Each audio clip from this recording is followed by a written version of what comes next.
Hello, everyone. Welcome to today's webinar. Thanks for joining us. No matter where you are in the province, I'm up in Edmonton today, so it's nice to be joining you from here. The topic of today's webinar is Gain the Competitive Edge, Inclusion and the Business Benefits. So like I say, well, no matter where you're tuning in from, welcome and thanks for joining us today. Just want to kind of highlight, remember, you can ask any questions in the chat during today's session. There's actually two features there, the chat, if you'd like to contribute to the discussion, but there's also the question and answer section as well. You might need to click on more to find that. So if you want me to ask that question, make sure you put it there, pay a bit more attention to that as we go through the webinar. I would like to start by acknowledging that Business Link acknowledges and respects that we're on traditional land, meeting grounds, territories, gathering places, and traveling routes of Treaty 4, 6, 7, 8, and 10, and the home to many First Nations, Métis, and Inuit people. In the spirit of reconciliation, we acknowledge the lands of those who have come before us, reside here now, and in the future. So, before we dive in, I have a couple of quick notes that just want to make sure everyone is aware of. So just a reminder that, again, if you have a question, use the Q&A section more than the general chat. It's great to hear about where you're from and any kind of comments that you have in the chat, but the Q&A if you have a question. Also, the webinar is being recorded and a link of the recording will be shared via email and it'll be available on our YouTube channel. Even though I've said that, I guarantee, and everyone watch out for this, I guarantee we will get that question in the chat, but it is being recorded and you'll get an email with that afterwards. And also closed captions are available. Just click copy, just click CC, you'll see that on the bottom of your screen. You might need to select more. But you'll be able to see that if you want while the presentation is going on there as well. But there you go. Thanks. We have someone who helps us with webinars and puts all these together, actually, Linda Posada, and she's kind of here on the back end and she'll manage the chat. And she always does a great job and she writes a script, which I never follow, but I did today. So hopefully we got all that information out. Welcome again to Gain the Competitive Edge, Inclusion and the Business Benefits. October is Disability Awareness Month, and it's a time to celebrate inclusion and highlight how accessibility makes workplaces stronger. Today's session is all about how inclusion and universal design can actually give your business a competitive edge. We'll explore what disability awareness means in practice, what inclusive workplaces look like, and why it isn't just good ethics, it's actually good business too. My name's Matt Hill. I'm the Director of Client Service and Operations here at Business Link. If this is your first time attending one of these Business Link sessions, definitely welcome and thanks for joining us. We're a government-funded nonprofit and we support small businesses as they start, grow and thrive. And these webinars are part of that, as well as one-to-one sessions, and you can always reach out to a member of the team to do that. Next, I'd like to introduce the man with the information and the knowledge and who will be able to answer our questions. I'm thrilled to introduce today's speaker, Neil Bazana Adams. Since moving to Canada in 2007, Neil's dedicated himself to serving Canadians as an educator, employment coach, researcher, client service navigator, and youth employment programming supervisor. As an inclusion workforce specialist, Neil is a passionate advocate for universal design, inclusion, and disability awareness. So, a fellow Englishman, please don't switch off for that reason. But would like to welcome Neil. Thanks for joining us. Thank you ever so much for that introduction, Matt. And yeah, to clarify, I am speaking to you from Calgary, so I am not in the UK. And please bear with me as I share my screen and get things going. Perfect. There we go. So yes, as Matt has said, gain the competitive edge, the inclusion as it relates to business benefits.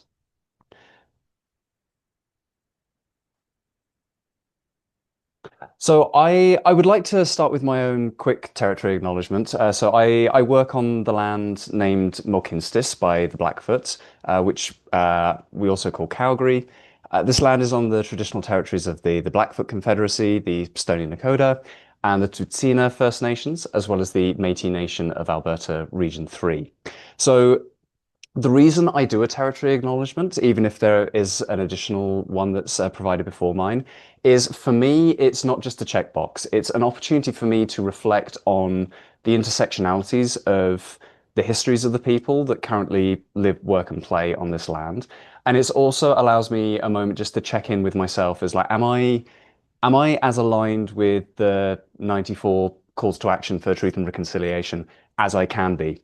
And if not, what do I need to do in the weeks ahead to address that? So in today's session, which I'm hoping is going to run for about 45 minutes, I'm going to be talking about disability awareness, just so that we're all on the same page. What is inclusion and how do workplaces create it? Why inclusion is good for business? Some best practices that you can implement easily and within the next couple of weeks. I'm never going to be asking you to change everything in 1 week and dedicate yourself wholly to it.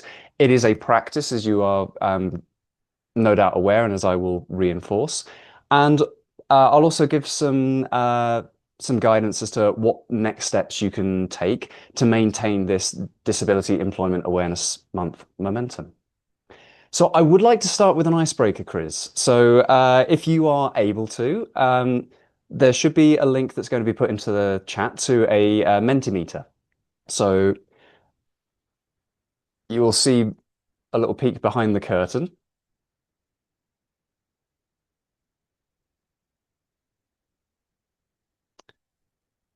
There we are. So yes, if you go to menti.com and then type in the code 49515939, you'll be able to participate. And I hope you do, because it makes it more interesting for me on my end. So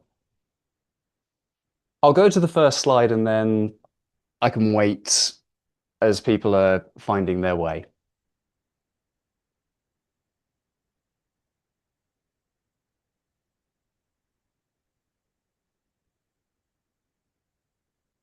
And also, please let me know if there are things that need to change on my end, because this is a bit new.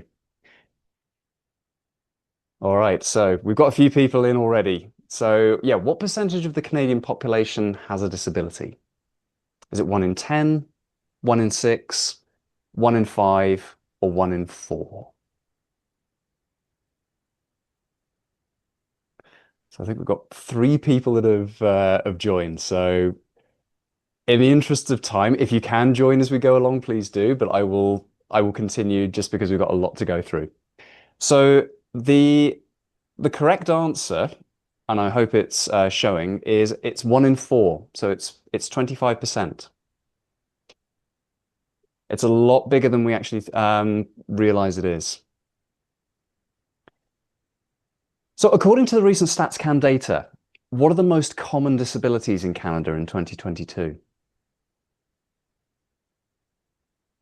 I know I'm putting a lot of pressure on the 3 people that have joined. Can we put more than one thing, Neil? You Or can, you should be able to, yes. um, I hope. yeah. If not, I have failed. No, it's good. This is really good. Thank you so much for doing this. I like it when it's so much. It's nice to have that interactivity for sure. Oh, it's all about the experiential learning. Yeah, everyone get joining menti.com and then 49515939. It's easy. Oh, there we go.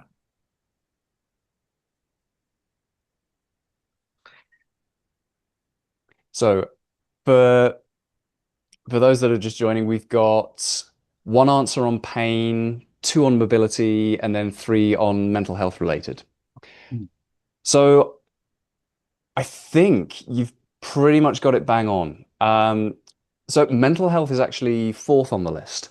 Oh, wow. So pain related is the biggest one with it's really hard to see, but it's over 60% of those that identify with a disability. It's pain related. Then flexibility and mobility. And of course, that can range from high support needs to low support needs, mental health being a big one. And then thereafter, seeing, learning, hearing, dexterity, memory, developmental, the one that I think we as a society potentially like quote unquote fear the most. It's one of the smallest. And then there are those that either we don't know or that weren't disclosed. What's developmental? Like what would that be? Developmental would be so it's a disability that is from birth. So Okay. it could be ADHD doesn't fall under it. That's more learning, but it could be like Down syndrome, Yeah. cerebral palsy. Okay. Thanks. How many people with a disability can work but are still searching for employment in Canada? This is data from 2024.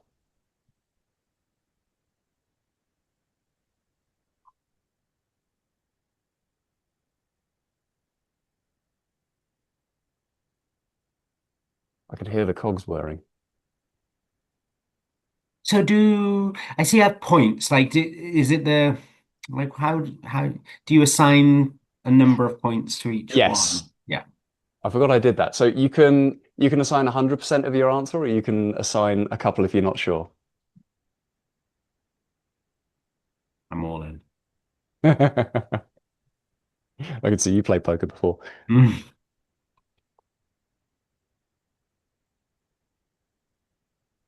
Mm, spread. There's a decent spread. So the correct answer is the one with 33%. It's actually 750,000 people. It is a lot more than we give it credit for. And then the last one, it's an opportunity for you to enter a couple of answers. So I'm interested to get people thinking in like just knee-jerk reaction. What do you believe gets in the way of hiring somebody with a disability?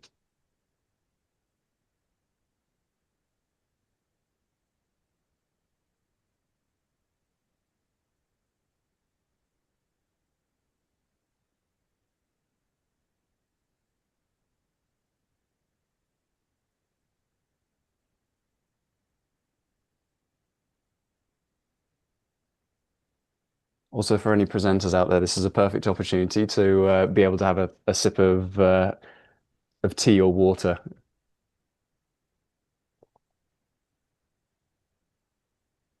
So we've got some answers coming up. Their needs, perhaps. Yep. Busy schedule, huge one. The time crunch. Haven't thought about it. Yeah, haven't started the journey yet. Could potentially be extra work for an employer. There is definitely that perception. Additional costs and risk. Yep. Oh, bias. That's a huge one. So I think this is a perfect encapsulation, and we're going to actually deal with this in a future slide, but you pretty much hit on everything, and they're all valid. There are also certain ones on there where the reality might not actually meet the perception, but we'll explore that together. So congratulations, you made it to the end, and as a result, you will get a lovely red panda picture. Thank you for those that participated.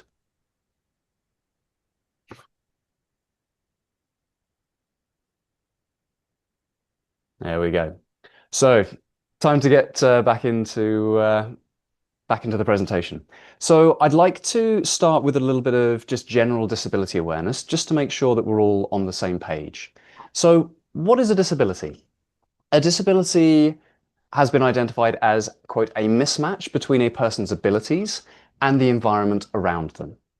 The Accessible Canada Act goes even further and provides a much more in-depth analysis. So, according to the Act, it is any impairment, including a physical, mental, intellectual, cognitive, learning, communication, or sensory impairment, or a functional limitation, whether permanent, temporary, or episodic in nature, or evident or not, that in interaction with a barrier hinders a person's full and equal participation in society.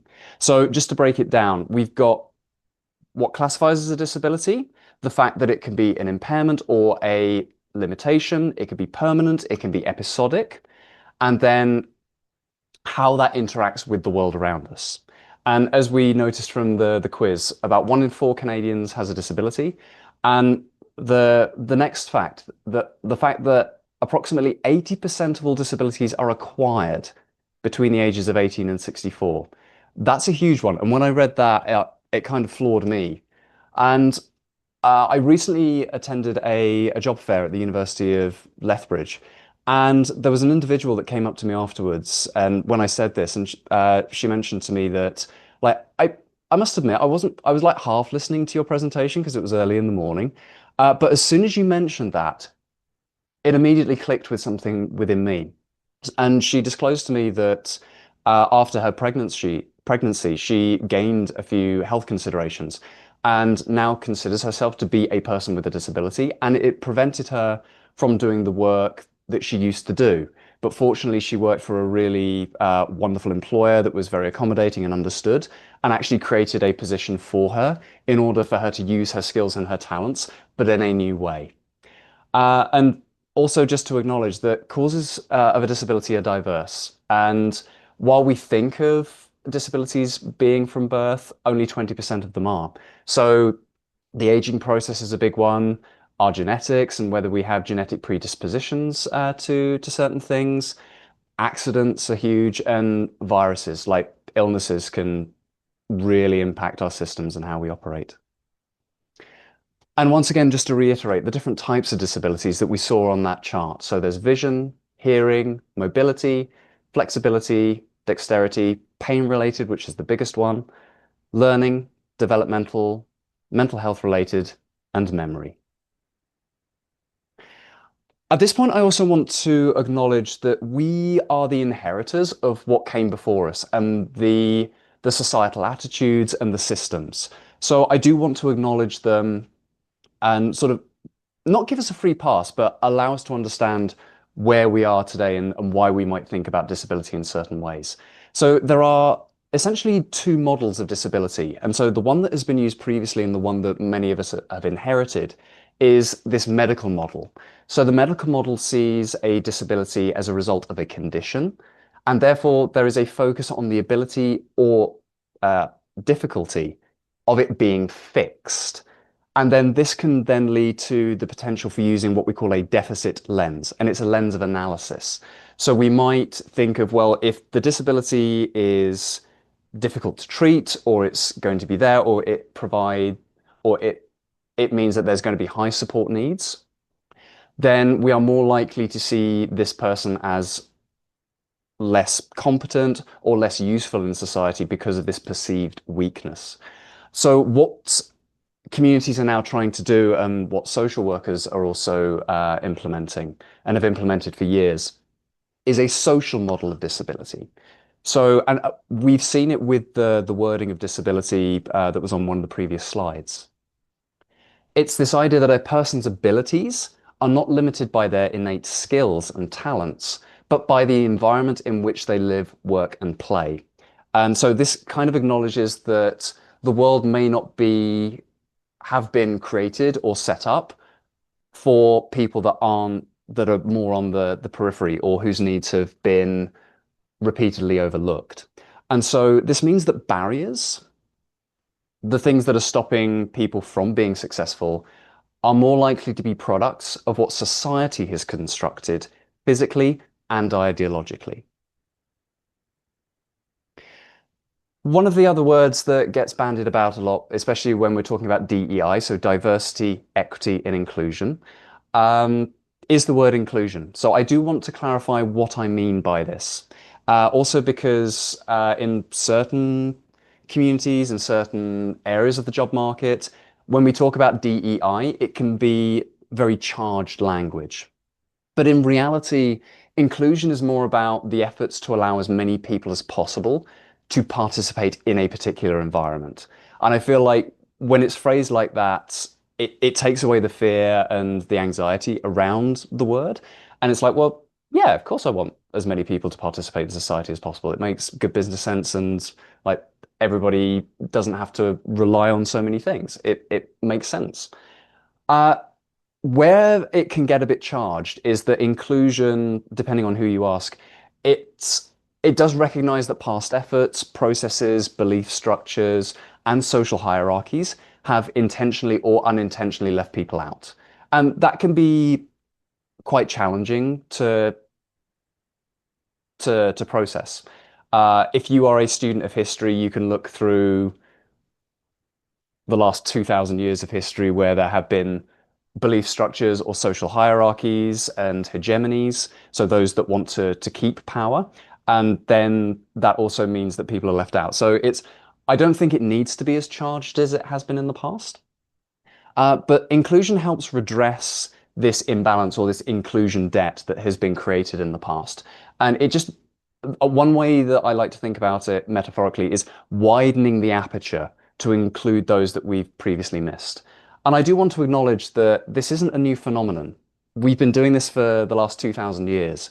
So I believe there's evidence from the Neolithic where we have human remains of individuals that have got to a certain age. And forensic osteologists have been able to see that these would potentially be persons with disabilities. But given the nature of society at the time and the nature of life, it should be more likely that they would not be there and not within the community. But the communities clearly saw that there was a value, either through because they were elders or they were knowledge keepers. So the community supported those individuals with disabilities and the elderly because they saw an intrinsic value in what they have. So I think it's part of our human nature to be inclusive. If you want something from 500 BCE, there's a passage from Leviticus which says, "Thou shalt not curse the deaf, nor put a stumbling block before the blind, nor maketh the blind to wander out of the path." Essentially, bring somebody in and don't put barriers in people's way. If we look at the Roman and Islamic and medieval world, the Romans used magnifying glasses. Abbas ibn Firnas is credited with creating hand-ground corrective lenses in the 900s. And then the Italians are further credited with the first pair of spectacles in the 1300s. In the 1500s France, we have the groundbreaking work of Ambrose Paré. So Paré was a surgeon and a doctor, and a lot of I think he was the first person to suggest using ligatures to stop exsanguination. And he wrote treatises and illustrated them with illustrations of prosthetic limbs. I always thought that prosthetic limbs were created because of the American Civil War and potentially sort of moving into this idea of North American exceptionalism. But it's much earlier than that. And then in 1824, we have the invention of Braille. So human civilization has always looked for ways for including others. This isn't a new thing. It's not a fad. It's not a bandwagon. It's something that is intrinsic to who we are as human beings. So now to get back to the slide that I included in the Mentimeter. And it's at this point I'd love to introduce you to a gentleman that I had the privilege of listening to. It was at a conference earlier this year. Matthew Corkum, PhD. So his PhD is in meteorology, and he currently lives and works in Canmore. And so I think every weekend he's out in the Rockies mountain biking and skiing, and I am extremely jealous that he gets to do so. But the reason I want to highlight Matthew Corkum is because he, I think, more than anybody I've ever heard, has really got to grips with what gets in the way. And you'll see it in the latter 4 bullet points there. So it's a fear of doing or saying the wrong thing. We're not all going to be perfect. And there is definitely that fear that stops us from trying to do something for the first time. Uh, One conference I went to last week that was put on by the Alberta Employment First Network stated that if you are acting with clear intent and like honest and open intentions, then people will see that. So, and I'll talk a little bit more later in the presentation about like how to get beyond that fear.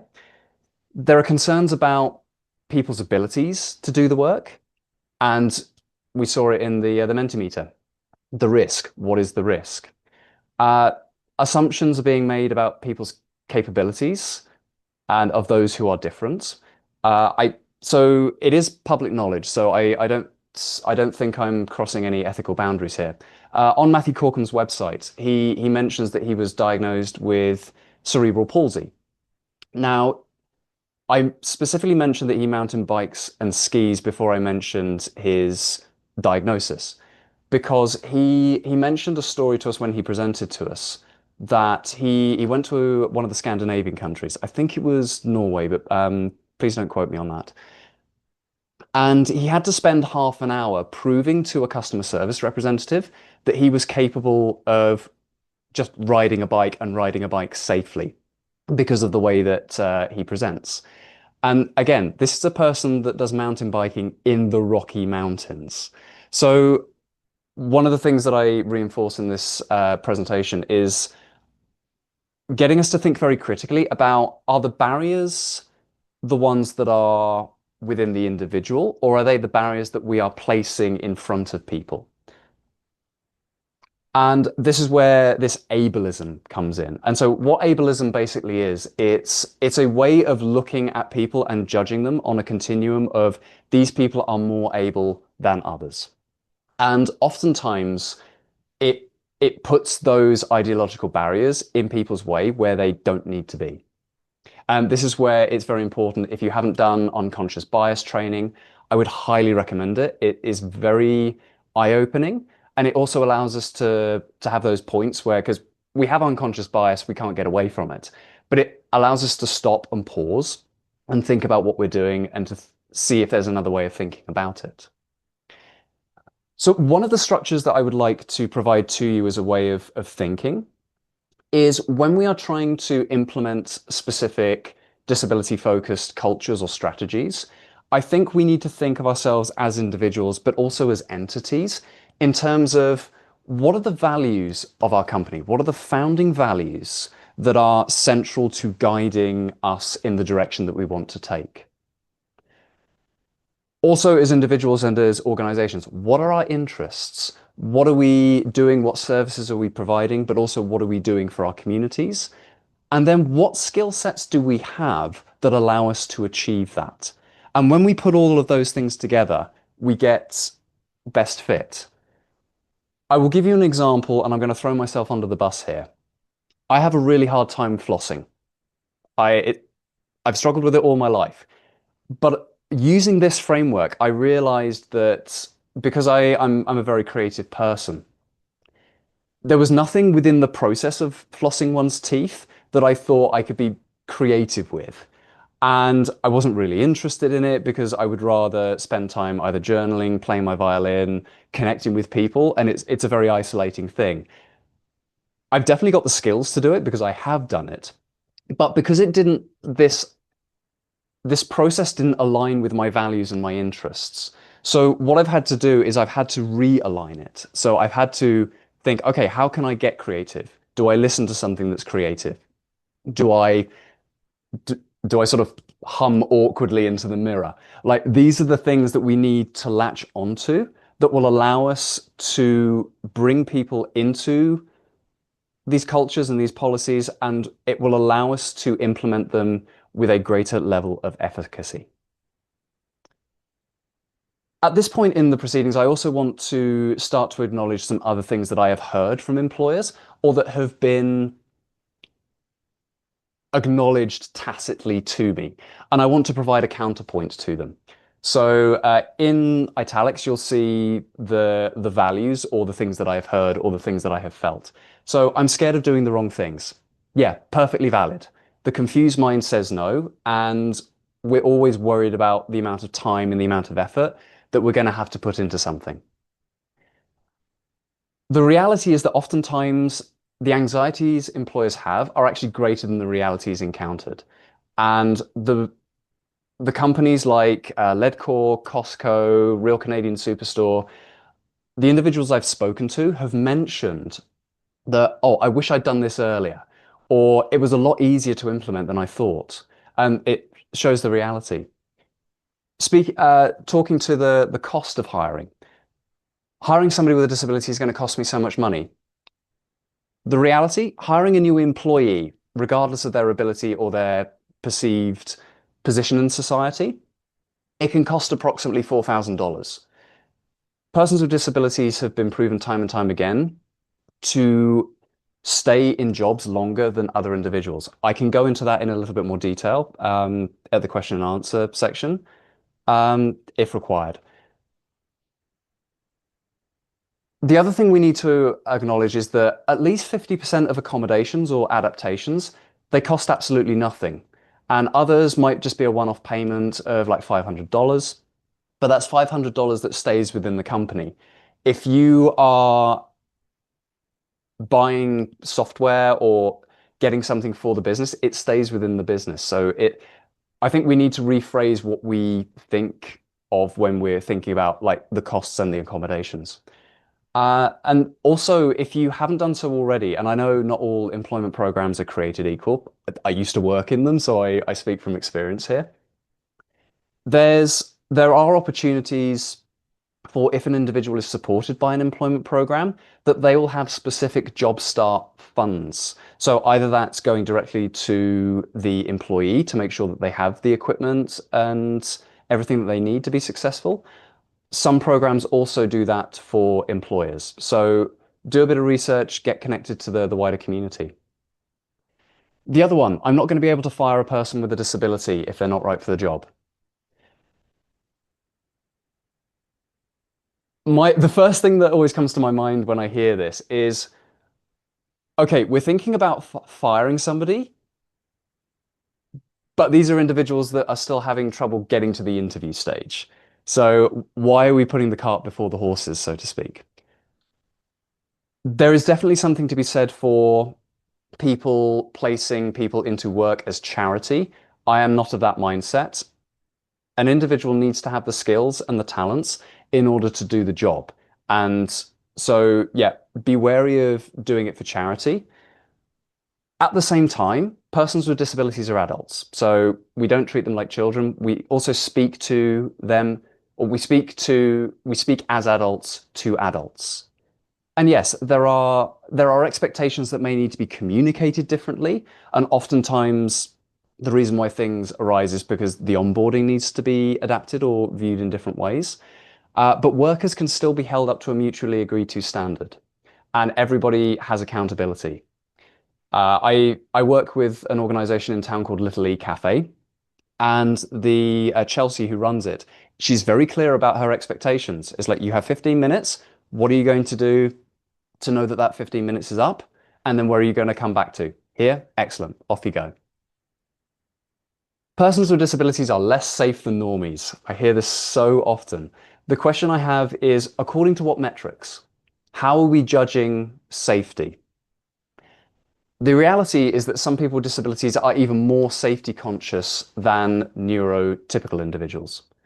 And that some individuals with disabilities can be really great to have on an occupational health and safety because they are so strict about what needs to be done and will impact positively the safety record. That's my opinion. I also worked with one Calgary-based employer they used to have a business in the Kensington area.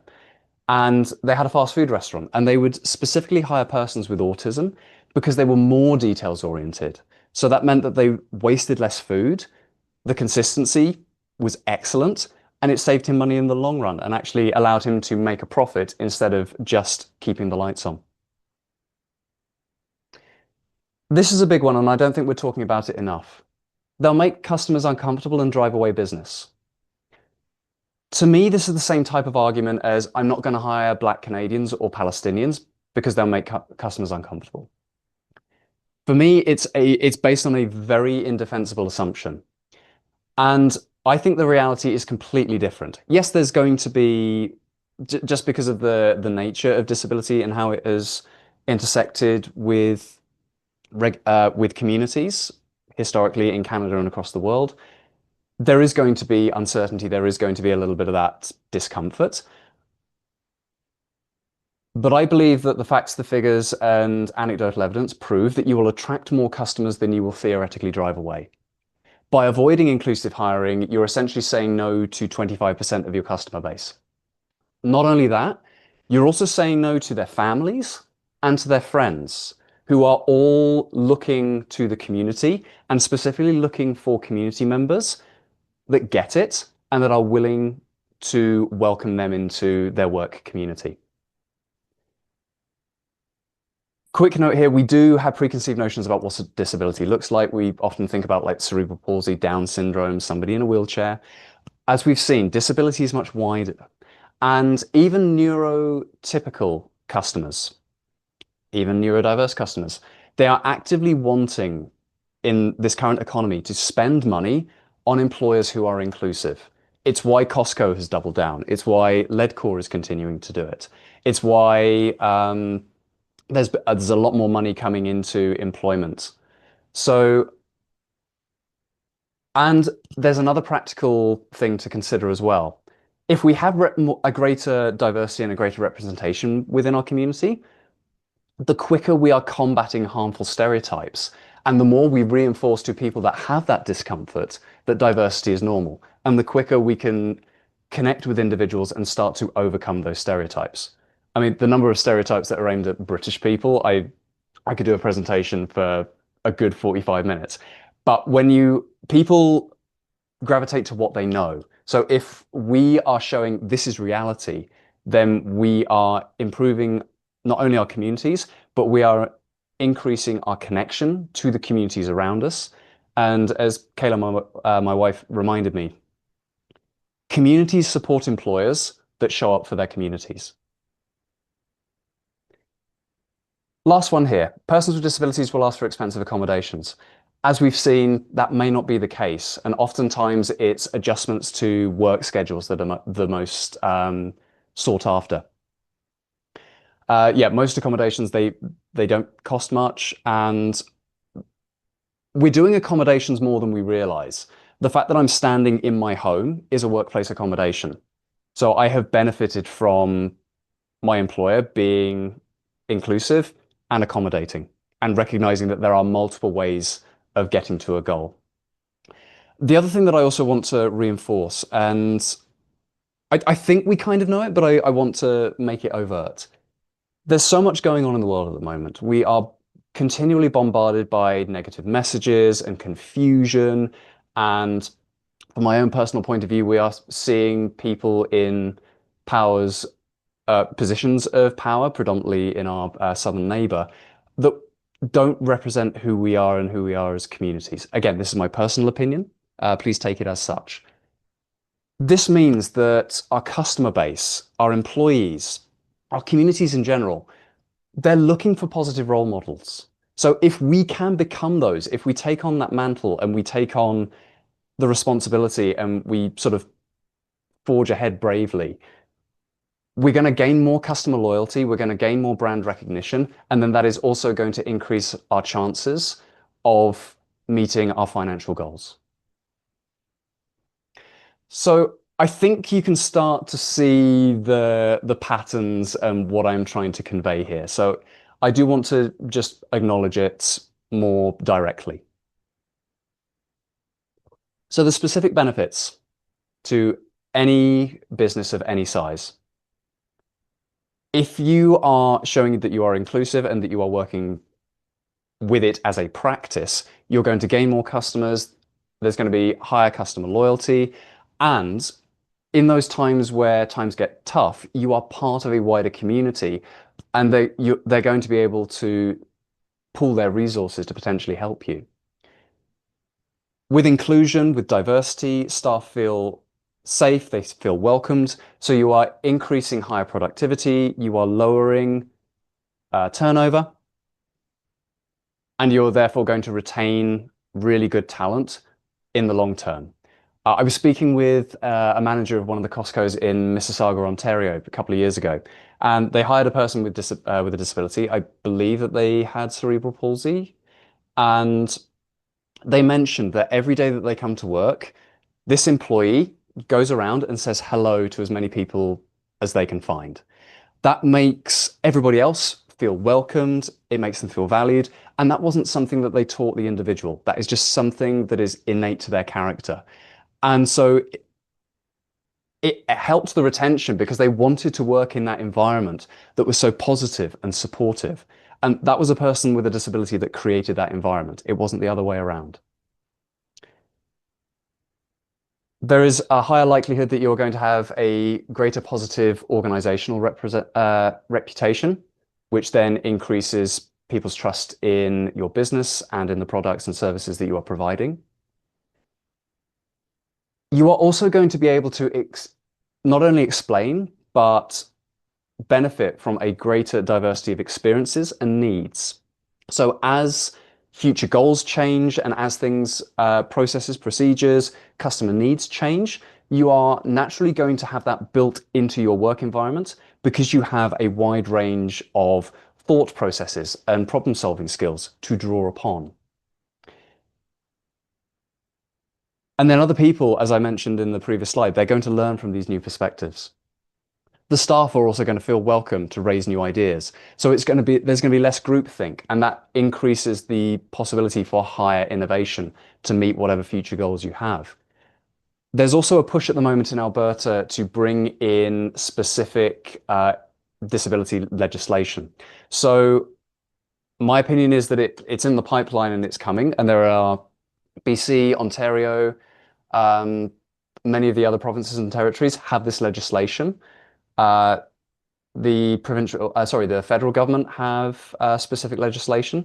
So if we are starting to move the needle now, we are going to be able to meet current and then future legal requirements with a lot more ease. Another framework that I want to really quickly dive into, I do have to rush through a few slides because the Mentimeter took a little bit longer than I was expecting. But one way of thinking about, well, how do I create inclusion is to use a framework that we call the 4 pillars of accessible and inclusive employment.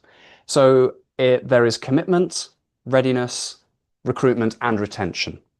If you see me looking over here, it's because I've got a second screen that's much bigger. So the first thing that we need to do is we need to commit. We need to build it in as a value, and we need to focus on ability. We need to make sure that employment opportunities exist or that are created with a specific hiring goal in mind. And it gets to the point of what gets measured gets managed. So when I think there is a debate about, well, why should I be setting goals? Is that equitable? My point of view is that if there is an equity-seeking group that is finding it hard to get through processes, setting that goal shows intentionality and it allows you to go through processes. Again, I can speak to more of that a little later on if needs be. This is also the perfect time to think about, well, do we have internships? Do we have co-ops? Are there casual positions? And this is very useful for youth employment as well. So I'm not just talking about inclusion as it relates to disability, it's inclusion of so many equity-seeking groups. The readiness is essentially the education side of things. So designating a lead, identifying and removing the barriers, reviewing your careers page for accessibility, looking at the job descriptions. If you've got needs to have a driver's license, is that because AI told you it should be in there or they put it in there? Or is it just because you want people to show up to work? We have to think critically about the actual skills and how they relate to the actual job. Because a lot of people will look at that and go, well, I haven't got that, and will self-select them out. And therefore, you're not getting access to that talent. And then the development of recruitment best practices. And sort of, there's a couple of things I'll go into a bit later that will talk about that. Then there is the active recruitment. It's all good of putting policies and procedures in, but you need to go through the active recruitment process. And thinking about different sourcing options within the community. Have you connected to the local deaf and blind society? Do you know of the employment services that are in your community? Have you used them before? Have they changed? And also thinking about, especially when thinking about equity-seeking groups, and I know this is tricky, and I think there is a further conversation to be had, but the screening in versus screening out. I know employers are getting a lot of candidates. Persons with disabilities are actively getting screened out so much easier than other candidates because of the ableism in society and also because of our own preconceived notions of what people can and can't do. Then there is the retention piece. So one of the trainings I do is I teach job coaching techniques and strategies to employers. And these are the techniques, like if you've ever been in a position where a person with a disability has been hired, and then there is a support worker that comes along with them for the first 2 to 4 weeks and teaches them the role. I basically go over what that person does, the tips and the strategies that they use, and how we can use that as employers. Because as funding models change, I think we're going to see a lot more scarcity within the support industry. And so I think it's incumbent upon us to be cognizant and aware of different ways of doing things. So the bit that I'm sure that you've all been waiting for, what are some of the easiest best practices? And all of these practices are going to fall into a practice which I just learned about in the last week, and it was Dr. Dustin Louis, who is a member of the West Bank First Nations in the Okanagan Valley in BC. And he used a phrase that was relentless incrementalism. So a practice should be relentless, as in it should always be there, but it's incremental. So you don't have to change the world tomorrow. You can do small things and then allow that to build a foundation, and then you build the house upon the foundation. You can start with a strength-based lens. So when you are thinking about persons with a disability, focus on what strengths do they have, not what they don't have. Making inclusion a central business strategy, not just a checkbox. Have it as a core value. That could be a great first step. Finding other companies or businesses that have done this already, chatting, creating communities of best practice. And that also builds in a certain element of accountability. I've mentioned this before, the questioning. Is that perceived barrier based on evidence? Or is it just something that we think or that we're just placing there? You can also take a business temperature check. There is one self-assessment tool that's in uh, a list of resources that I sent to Business Link that you'll all have access to. It's a great way of seeing what you are doing and celebrating that, and also learning what next steps there might be, or even things that are in your blind spot. We can also acknowledge that innovation is discomforting. It's hard doing something new and starting something new, but the reward could be very, very beneficial, as I have explained in the previous slides. There is also the recognition, and this is possibly one of the hardest ones, is we like to think that we know how to do things. Always leave room for that little bit of doubt and recognize that it might be something within ourselves that we need to adapt and adjust. And that's always the hardest thing to acknowledge. Hands up for me, like with the flossing. I am living proof that that is the case. I've talked about DEAM in terms of a practice as opposed to an immunization jab. Being here today doesn't mean that you're going to automatically become an inclusive hirer. It's that first step, or it's a reinvigoration of that relentless incrementalism. You can also seek out short videos, articles, podcasts. You can share them with your team regularly. I try and do that on my LinkedIn account and talk about things as it relates to inclusion and disability. There's also a couple of, like, you can seek out diverse media. So on the list of resources, I put a couple of comedians. Both are autistic and unbelievably funny. I absolutely love them. CBC Gem has a free resource. They have a specific selection of documentaries and shows that are specific to the disabled community. Another thing you can do, go onto Matthew Corcom's website, seek him out, bring him into your workplaces for a workplace training. He is amazing. And I use my platform to elevate him and what he brings to our community. I think he's a brilliant self-advocate and would highly recommend seeking him out. On the resource list, you'll also see e-learnings. You can do them yourselves. I know time is tough. If you have an HR department, you can see that those are incorporated in a small way or in a bigger way into your onboarding. Another one is having conversations. So being open to making those mistakes and specifically focus on people's likes. Think about how we communicate with other adults and use those talking points as anchor points for your conversations. Later on down the line, if you've created rapport and built trust with an individual, that's when you can ask those questions that speak more to our curiosity and the unknown. But use the small talk and use those anchors. Also, if you haven't done so already, building in those meaningful relationships with the First Nations bands and the local communities. Don't just do things as tokenism. Don't just do the renter native approach. Build those friendships. Build those business relationships. Are there easy workplace accommodations to do? Using plain language in all communication. So that's writing a sentence that speaks to a point directly. Avoid, if you can, like avoid the metaphors, the sarcasm. I'm one for this. I've used metaphors throughout this presentation. It's not plain language, and that's just in the way that ideas are conveyed and communicated with certain brains. The accommodations around flexible work arrangements. I think the last 2 weeks in particular with the latest teacher strike, it's reinforced the need to be flexible and to provide flexibility within the workforce. Uh, Look at the interview questions. Is there a more direct way to ask them? Are we asking people to read between the lines or do a Shakespeare soliloquy? Or are we actually asking really good direct questions that everybody can use? Think about your job postings. Simplify them. Don't think you can think of them as a work of art, but recognize that that might hold you back.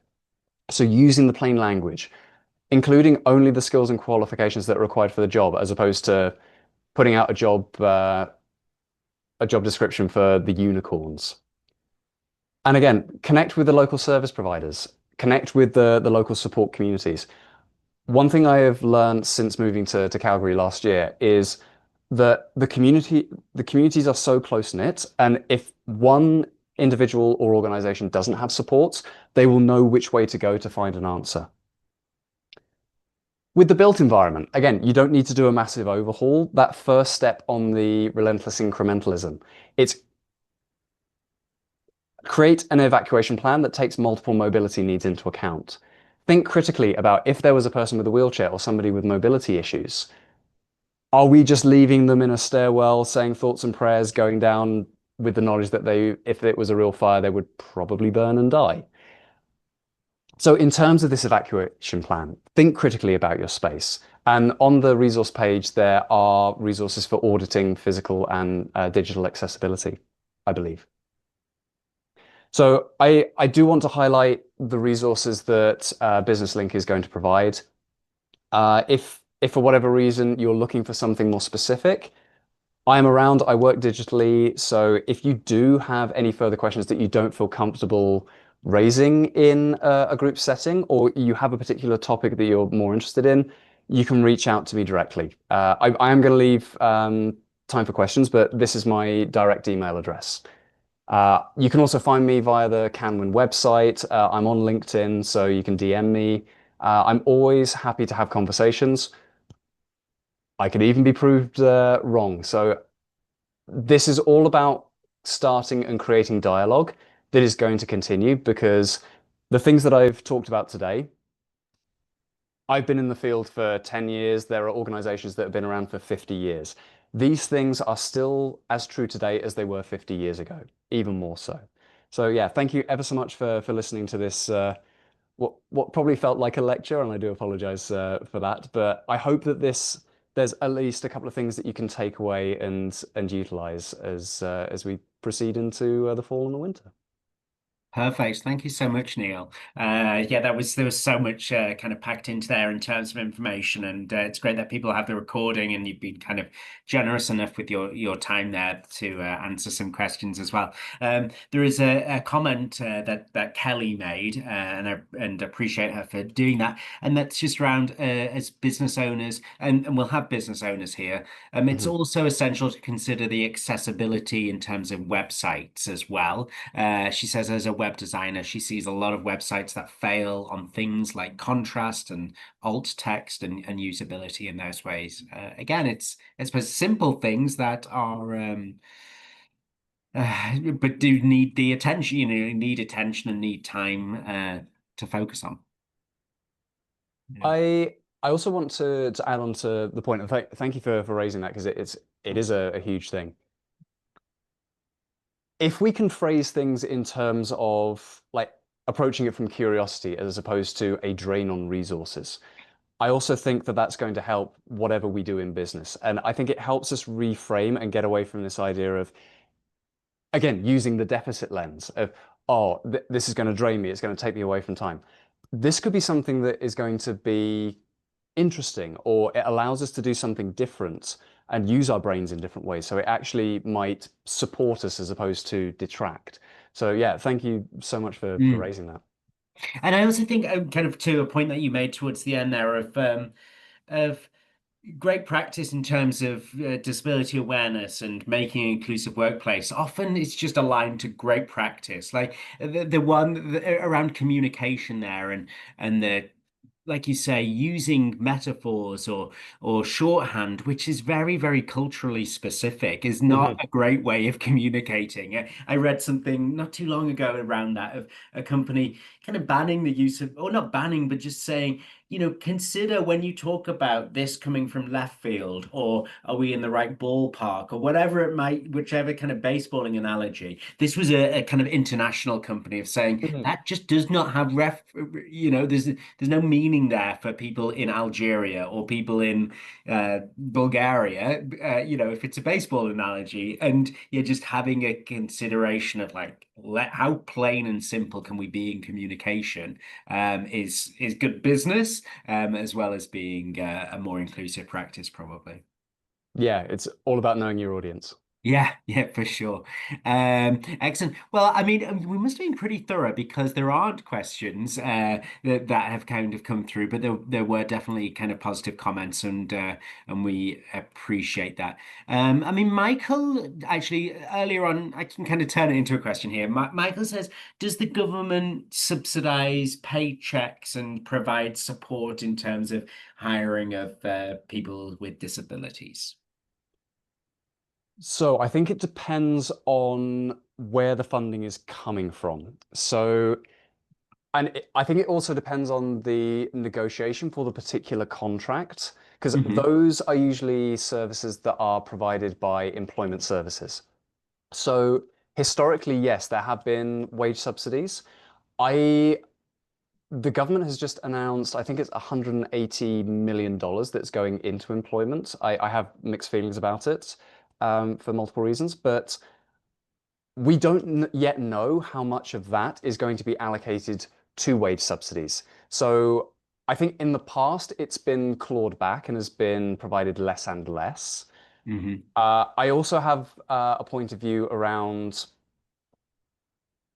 if a wage subsidy is attached to an employee, whether or not we are viewing that individual as less worthy than somebody else.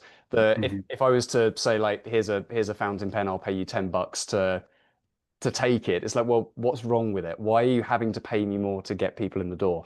But I do recognize that as a business owner, it does help to offset some of the costs. Um, it should never be used as something that is keeping one's business afloat. It should be always an Hmm. add-on. But yeah, I don't know the true nature of how many wage subsidies are being provided by service providers. I'll be brutally honest about Yeah. that.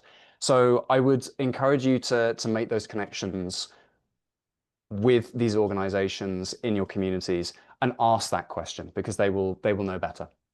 Okay. And there's also a kind of question that came through around supports uh, for accessibility adjustments. I'm familiar in BC with I don't know if it's currently active, but kind of like workplace accessibility grants for, improving access to my store or to my business location. In Alberta, do we have anything like that? I know the city of Calgary does, and that's through the city. Yeah. Again, I this is one of my blind spots. I haven't been made aware of one, Yeah. so I genuinely don't know. Okay, yeah. Yeah, no, I think it was a little bit of a devil's advocate question. I don't think there are, but you're absolutely right. That City of Calgary one is familiar to me, but I don't think there's a kind of a provincial accessibility grant as such for businesses. But you know, If there we're is all a on a perfect op journey. yes, it's a perfect opportunity to chat with MLAs and members of parliament. Exactly. Perfect. On that note, I think that's probably a good one to thank you so much for your time, Neil. It's been great and so much information there.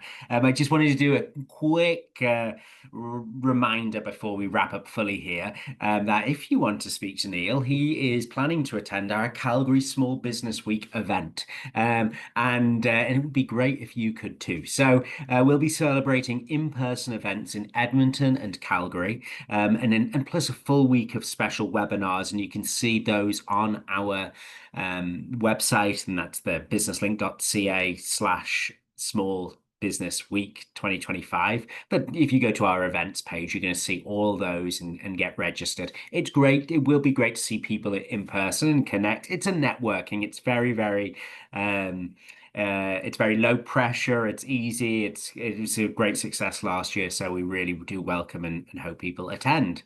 So next steps, don't forget to watch the recording, and it'll be linked in your email that you receive after this.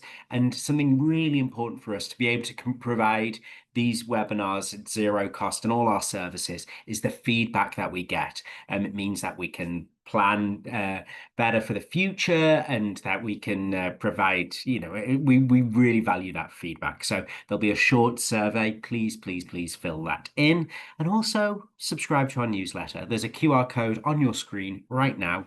Make sure that if you haven't, please do that. And we look forward to welcoming you back at a future webinar. Thank you very much, Neil. Enjoy the rest of your day, and everyone enjoy the rest of your week. Thanks, Sam. Bye-bye. Thank you. Thanks. Bye.